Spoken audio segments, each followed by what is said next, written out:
And especially in the legal context. I mean, you've moved from obviously retail to Yes. professional to the legal Yes. area. Would you say that legal guys are ahead, behind? Where's it going? It's different. It's different. I think lots of the challenges are the same, as in people, when you're in a retail environment, and I worked in a retail environment that had stores, and the store manager and the area manager would want information about what they've sold, who sold it, what margin did we make, those kind of things.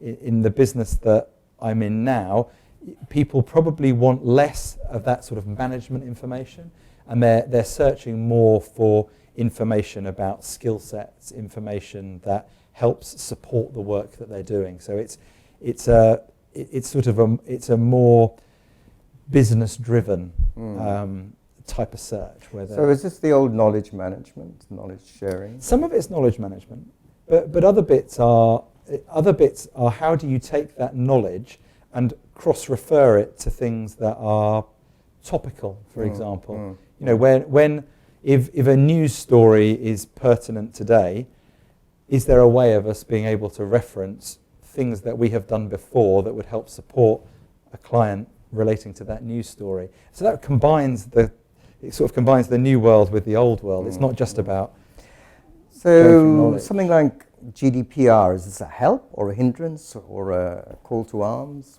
I think GDPR will help in making sure that people have got the right type of processes. So we're actually in a position where we're advising an awful lot of our clients around GDPR at the moment. People have got a lot of questions. What do we need to do and by when? So what I think it will do is it will help bring everybody up a level and provide in terms of data governance, data management, data governance, yes, especially identity management. Absolutely. And so on. Yeah. So who are you? What are you trying to access? Where is that thing that you're trying to access? And do we know that at all times? And I think people have struggled with that historically.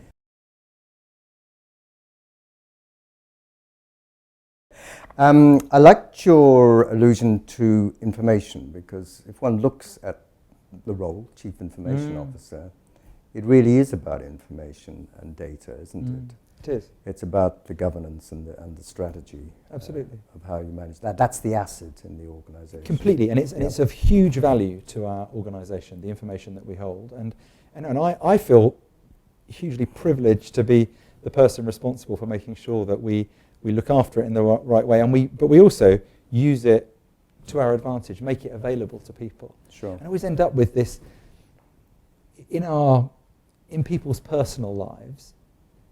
They find the concept of search really, really simple. They go on their phone, they go on their laptop at home or whatever, and you do a sort of personal search, and you're looking for car rental in Namibia, and you get back a whole pile of things really quickly, and they're exactly what you want. And yet in enterprises, when you try to perform the same search, you get back long lists of things that are kind of out of date. So data governance and information governance are key. Absolutely. To that. It's almost like you're trying to get Google within.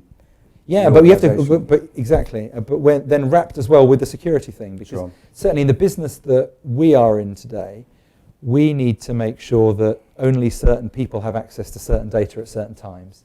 So when you take that into account as well, the complexity gets greater. But the prize is still there. But is it a matter of stovepipes as well, or people just creating data within their own particular areas? And that's what creates the problem, that you get the inconsistency between the various areas and the lack of standardization, perhaps, across the piece. Is that the case in data and data governance within the organization? I don't think so. No? I think we are getting ever increasing volumes of data, and people need help in understanding, how do I organize this and file this and put this in the right place at the right time. I just think otherwise it becomes overwhelming. And certainly we continue to see significant growth in the volume of data that in the unstructured. Well, good afternoon, Matt. Hey, good afternoon. And good to see you here. And as one ex-CIO to another CIO who's rising through the ranks, start off with an old joke. And does CIO mean career is over? I mean, we've been hearing quite a lot about CDOs and CTOs, etc. So I'd be very interested to get your take on, what exactly is the role of the CIO? How is it evolving, and where do you see it going? In fact, what's your vision? What do you see as the mission and purpose of the CIO? Because you've obviously had experience of quite a few organizations now, and it'd be quite interesting to find out the background and the differences between those organizations and how you see that role evolving over time, now and in the future. Okay. So I think that some of the phrases that you use, the CDO and things like that, I think organizations needed to create such jobs in order to give a focus to transformational change that they were trying to drive. I have a personal view that I don't see lots of longevity in the CDO role. I see it as a stepping stone type position. But I think the CIO and the way that I view what I do as being a conduit between all those technical things that people in our business and in our clients' businesses are having to use every day. The technology is becoming more and more important to them in every aspect of their working lives. And our kind of executive and our leaders in our organization and the things that they want to try and drive strategically, and I act as the conduit there, and that's around all the information that our firm holds. And I guess in some ways that means that I am operating on a spectrum of plumber on the one hand, so just keeping things running, through to innovator on the other, and trying to help the organization understand how they can extract value from technology investments, how they can find the data that we've got existing within our organization, how they can leverage that to the advantage of us and our clients, how we can wrap security around the whole thing and keep what we need to keep safe, sure, and give assurances to our clients that we are treating their data with the respect that it deserves. And I see that as being the job that I do. So I'm kind of a little bit like, I'm an agitator on the one hand, and I'm a safe pair of hands on the other. And I've got a role to play in making sure that technology kind of, in some ways I view myself as a bit like a needle and thread, and I help thread things together.